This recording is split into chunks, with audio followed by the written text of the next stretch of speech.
I feel honored that I should be called upon to address this gathering on the occasion of dedicating this facility when the various communities of District 125 and the faculty of Adlai Stevenson High School rededicate themselves to the single great enterprise of education. It is indeed rare that in the career of a practicing classroom teacher, he is allowed to help dedicate a facility representing the investment, the interest, and the desire of the people in District 125 to the educational fulfillment of their most prized possession, their children. In a very real sense, the invitation extended to Mr. Hanson, Mr. Beatty, Mr. Griffith, and myself to speak on the occasion of community dedication extends to the entire faculty of Adlai Stevenson High School. The invitation shows that the administration, the Board of Education, and the community at large recognizes the competence, insight, personal dedication, and genuine professionalism of the practicing classroom teachers.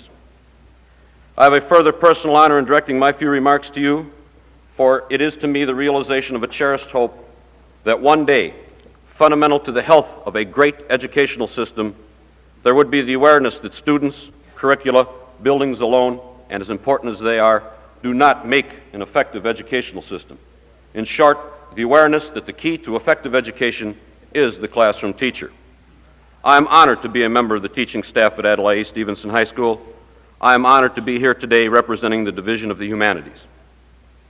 In representing the Division of the Humanities here at Stevenson, I have often been asked, just as I'm sure you are asking, what are the humanities? Why group these individual disciplines into a larger structure? What have these disciplines in common? One of the enigmas of education as I see it has been the cult of subject matter. That is, the belief that one's own area is somehow superior to any other. This controversy is somewhat akin to the age-old question of which came first, the chicken or the egg. This departmental specialization has in some places reached the point where there is the feeling that historians have nothing to offer scientists, artists have no useful purpose to serve for mathematicians, industrial education cannot in any way be useful to the biologist. In other words, all too many teachers are only titular members of the faculty. They are instead a member of a department or discipline that reacts to the rest of the school as a small enclave in a foreign land, as a high-walled cell without windows. What goes on in other departments, they argue, is none of their business. What goes on in their department is nobody else's business. They too rarely see the members of the other enclaves, and when they do, the jargon which they speak is so obscure that neither can communicate. In education, then, every department, every discipline acts as a semi-autonomous republic with its own laws and its own language. Superintendents must be supplied with translators as they act to run what turns out to be a confederation of independent nations.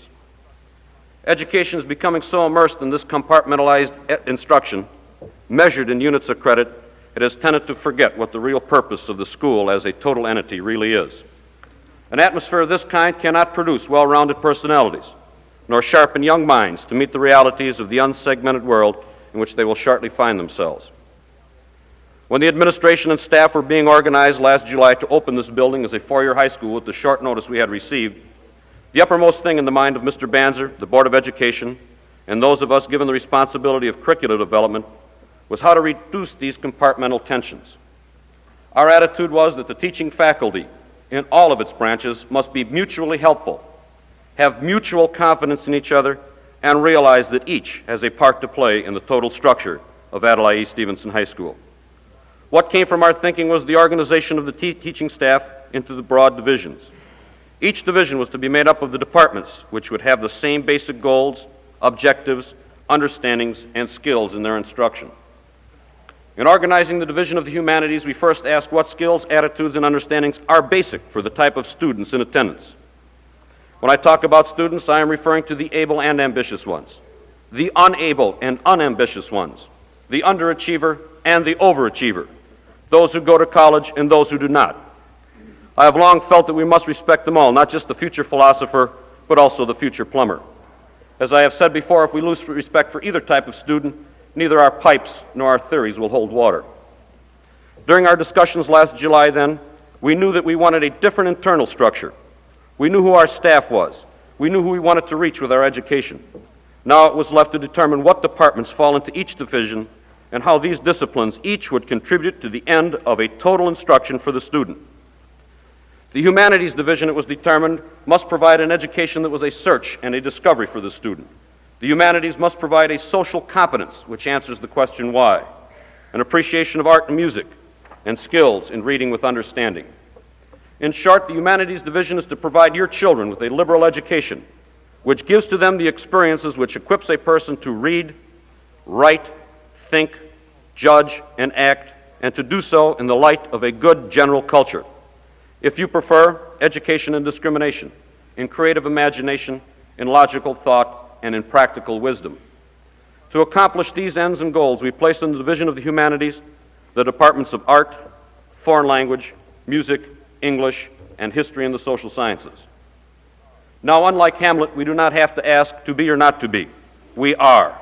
We are in the business of educating the children of District 125. If we must ask, I feel our monologue should be directed to answering, what are we to be? What shall we be? How far shall we go?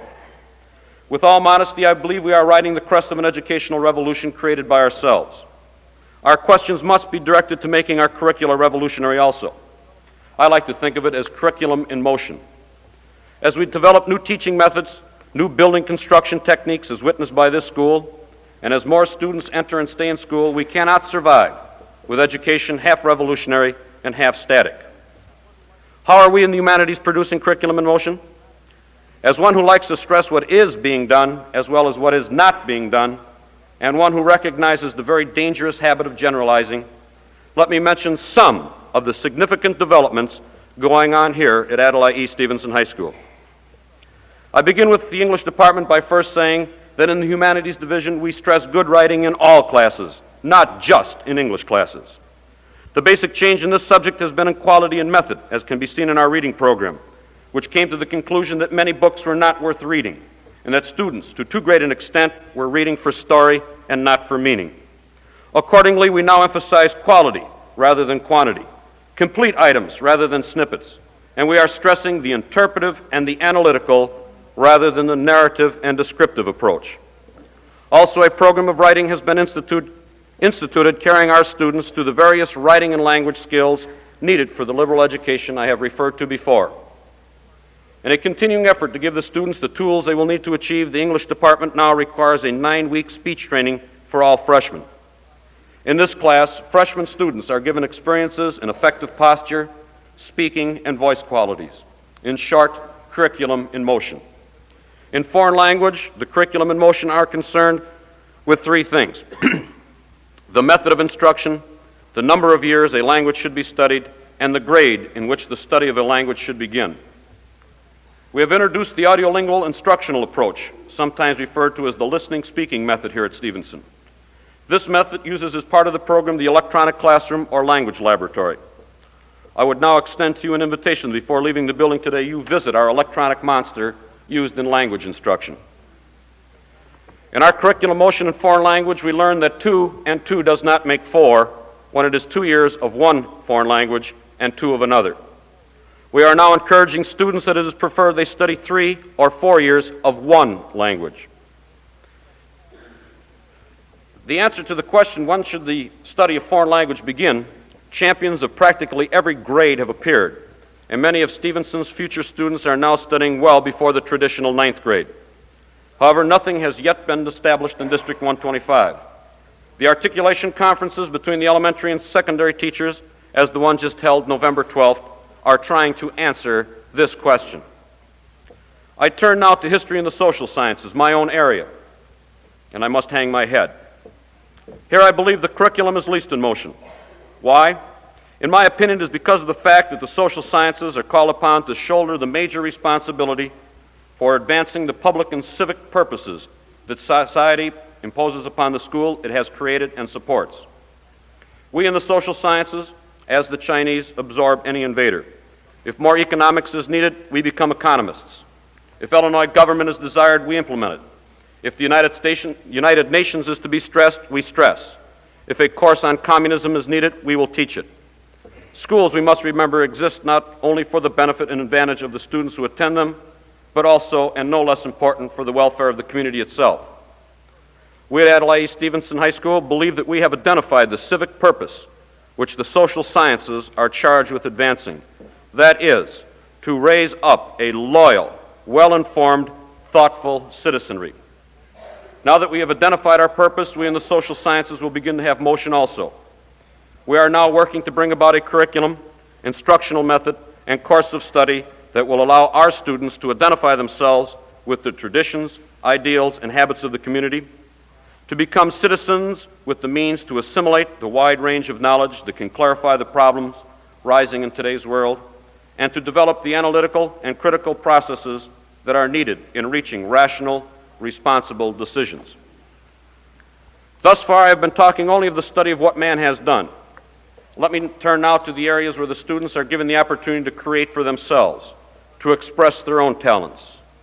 The fine arts, that is, art and music at Adlai Stevenson High School, are concerned first and primarily with giving students self-expression and creative opportunities from a variety of possible experiences. The music department gives to their students the goal of performing their talents by scheduling musical plays, Christmas concerts, and other public performance. For the budding artists, art fairs and art shows, both on the local and national level, are provided. In short, the fine arts provides the experiences of self-expression and creativity for the students at Stevenson. In doing so, the music and art departments are reinforcing what the other areas in the humanities have done.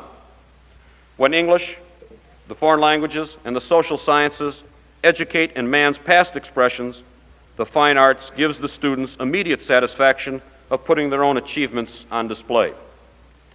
A secondary curricular goal of the fine arts is an education in discrimination. Discrimination in good music, discrimination in good color and design. Here, the curriculum is in motion. To give the students an education in discrimination, both the departments of art and music are requiring an appreciation course of 9 weeks in length for all freshman students. Other areas where our students are given opportunities of creativity and self-expression are in speech and debate, drama, and a new area which we call stagecraft, where the students may learn the techniques of staging, directing, lighting, along with acting. In other words, when the students want self-expression, our obligation is to provide them with the proper instruction and the equipment that will make their attempts meaningful. The Division of Humanities draws together every human accomplishment in science, literature, math, art, music, and so forth. In the ends, desires, and accomplishments of the study in the departments I have briefly reviewed, there are so many hard-to-measure byproducts and intangibles that one could say the humanities are like one big iceberg. With this characteristic of having so much below the surface, it would take more time than available to discuss exactly what we should teach, what we should select, and what our expectations should be, but I will just say we are in motion to continually bring to your children and our students the best possible liberal education that will instrument anything they choose to do in the future. It takes a baby approximately 2 years to learn to talk and between 60 and 70 years to learn to keep his mouth shut. 2 minutes before one begins a talk, he'd rather be whipped than start, but 2 minutes before one finishes, he'd rather be shot than stop. My wife sat through one of my talks once, and I had finished. I asked her how I did. She said I had done quite well, although she had noticed I missed several good opportunities to stop. Let me stop with these thoughts. First, we are immersed in an educational revolution. The curriculum of the humanities has to be and is in motion. Second, we must identify what shall we be, what are we to be. We must be the best. This, it seems to me, is the mission of this dedication, to dedicate not only this building, but also dedicate ourselves to the task of becoming the best, the task of seeking the eternal truths of man's greatest accomplishments. To quote Ambassador Stevenson, "If freedom is really the organizing principle of our society, then we cannot forget that it is not illusion, propaganda, and sedatives, but truth, and truth alone, that makes us free." Thank you very much.